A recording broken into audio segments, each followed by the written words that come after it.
At 10 News Weather Authority from the JES Weather Center.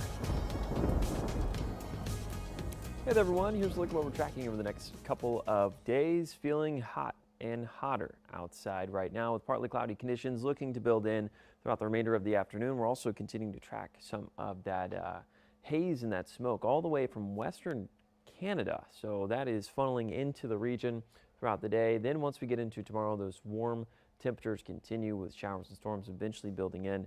And then those conditions look to last through this upcoming weekend as well.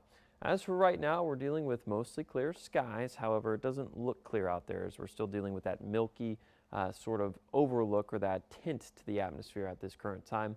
Temperatures getting right up into the low 80s and upper 70s and will continue to warm up. I think downtown Roanoke actually gets to that 90-degree mark right around the 4 to 6 p.m. time frame, with temperatures ever so gradually warming up from here on out. We will turn partly cloudy later on this evening. And then some areas like Lynchburg, Southside also joining that 90-degree club. The Highlands get to about 88 and the New River Valley gets to about 84 degrees. Something that we're keeping a close eye on, the potential for a couple of showers, maybe even a few storms to get going later on this evening. Here is a look at 5 p.m. this afternoon, all in the clear right now. But once we get to about 7, 8 o'clock, parts of the New River Valley such as Grayson and Wythe County going to be dealing with the potential for some showers, maybe even some big-time storms get going. And then once that sun sets right around that 8:45 time frame, then the instability starts to go down, and then those showers continue to fizzle out as they push off towards the east. So some of us may see some of those fizzling rain showers. Fog is likely to form in those areas that do see some showers first thing tomorrow morning. Going to be a little bit more mild out there thanks to the introduction of cloud cover, but temperatures getting up to about, or getting down rather, to about 68 degrees tomorrow morning.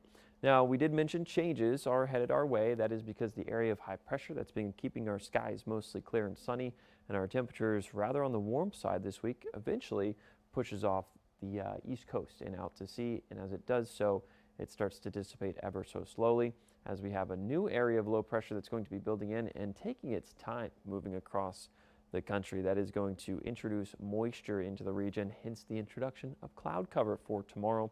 By 5 p.m. we're tracking more showers, perhaps even some storms. Then on Saturday we're doing the same thing. I think right around that 2, 3, 4 o'clock time frame is when we start to see some of those showers really move in.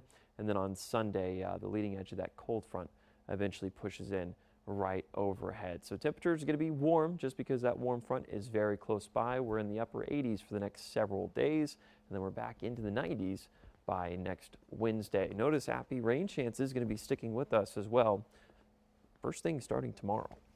All right, we've talked about this, but throughout the next couple of days, maybe okay, morning to early afternoon, then expect temperatures to build and then we'll get rain. Right. So this is the summertime pattern, right? Temperatures continuing to warm up throughout the afternoon, and then we get those storms. It's just a little bit of an extensive pattern building in just because that area of low pressure is so slow. But yeah, Friday, Saturday, Sunday mornings, I think before about noon, we're good.